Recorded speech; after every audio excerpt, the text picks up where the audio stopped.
confrontés à un choc sanitaire sans pareil pour notre génération. Et pourtant, vous êtes resté muet. Qu'est-ce qui justifie ce silence? Madame Kedja, vous avez dit choc sanitaire et vous avez bien raison. La situation sanitaire et le risque sanitaire auquel nous soumet le coronavirus sont préoccupants, sinon très graves.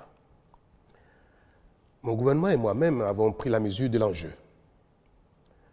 Si mes compatriotes n'ont pas encore eu l'occasion de m'entendre en personne, c'est bien parce que je suis à la tâche, jour et nuit, minute après minute.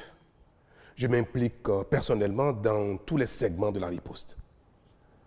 La collecte des données au plan national et international, leur analyse, l'appréciation des impacts sanitaires, médicaux, financiers, économiques et sociaux, les projections à court et moyen terme, la stratégie et la mise en œuvre d'actions, le suivi et l'évaluation des recommandations et des opérations. Je sais combien il est indispensable, utile de parler pour expliquer, pour rassurer et obtenir l'adhésion de tous à la stratégie et aux décisions.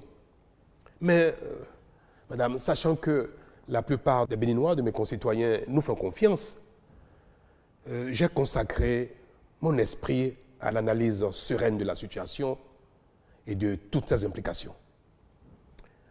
C'est pour moi l'occasion de remercier le RTB de me donner l'occasion de vous dire, Madame, à vous et à mes compatriotes, que la situation est vraiment grave et que le risque est grand. Mais rassurez-vous, Madame, je voudrais pouvoir rassurer mes compatriotes que empêcher le coronavirus de se propager au Bénin et d'y faire beaucoup de victimes est à notre portée. Les actions engagées par le gouvernement et les mesures prescrites sont susceptibles de nous faire gagner si chacun de nous joue bien sa partition. Mais, Monsieur le Président, ne trouvez-vous pas que votre gouvernement et vous-même avez manqué de promptitude dans la prise de décision et surtout que celles-ci ne sont pas aussi radicales qu'elles auraient dû être? Madame, la ligne de conduite du gouvernement est la définition et la prescription pertinente des actions et mesures de la riposte, ainsi que leur timing réaliste de mise en œuvre. Pour donner des résultats palpables, il y a des mesures qui doivent être mises en œuvre par package. Certaines mesures n'ont pas le même degré de pertinence partout et d'autres nécessitent même que les acteurs concernés disposent d'un minimum de temps pour s'apprêter. Il y a aussi des actions et des mesures qui ne sont pas soutenables trop longtemps dans notre contexte et pour lesquelles il faut trouver le bon timing de mise en œuvre. Vous savez, pour accompagner les réductions de mobilité et les confinements, les pays riches débloquent des sommes faramineuses et certains font même recours à des solutions monétaires à peine déguisées, voire la planche à billets, pour prévenir le chaos socio-économique inévitable autrement. Le Bénin, notre pays, à l'instar de la plupart des pays d'Afrique, ne dispose pas de ces moyens.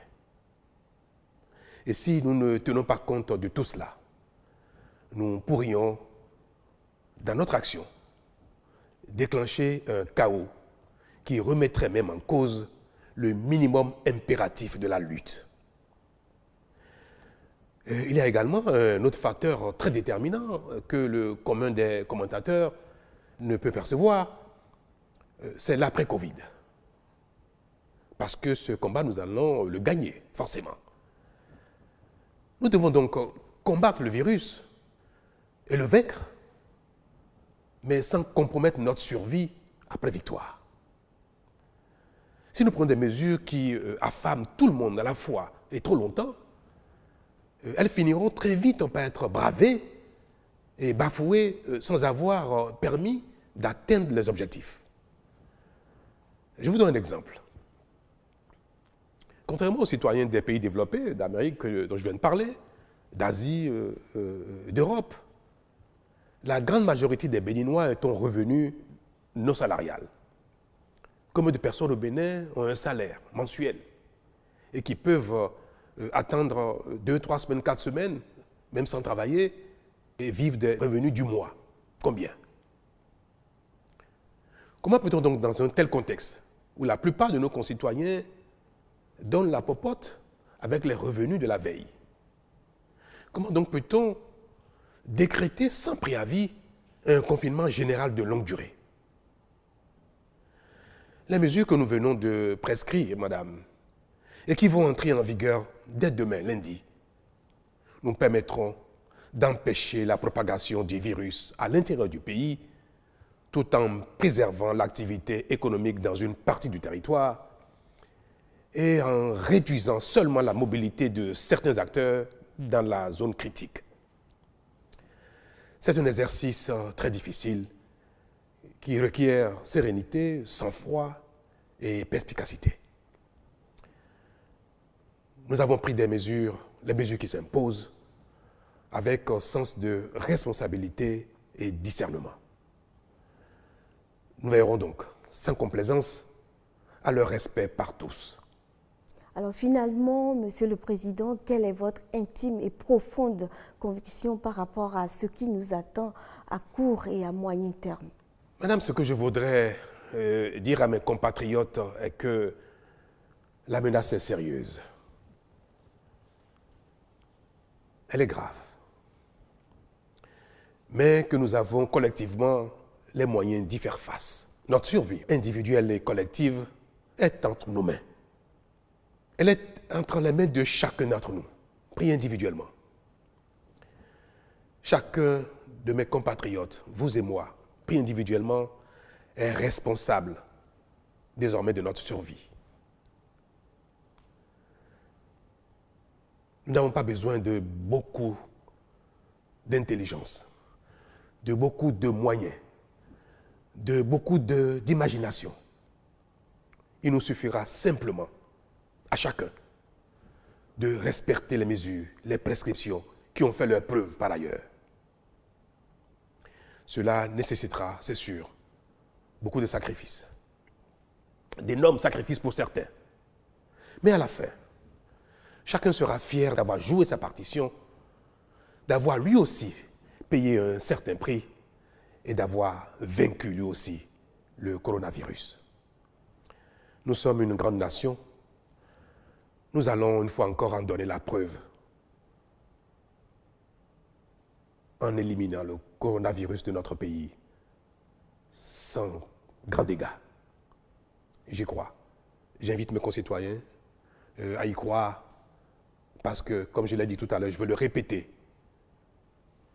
les moyens d'y parvenir sont à notre portée. Ils dépendent de chacun de nous. Nous sommes capables chacun de les mettre en œuvre, de les respecter avec juste un peu de volonté, de la discipline et l'envie, la volonté de consentir chacun un peu de sacrifice pour nous, pris ensemble, et pour nous individuellement. Madame, mais ma conviction pour demain est que chacun de mes Béninois est capable de respecter les mesures, de faire l'effort qu'il faut.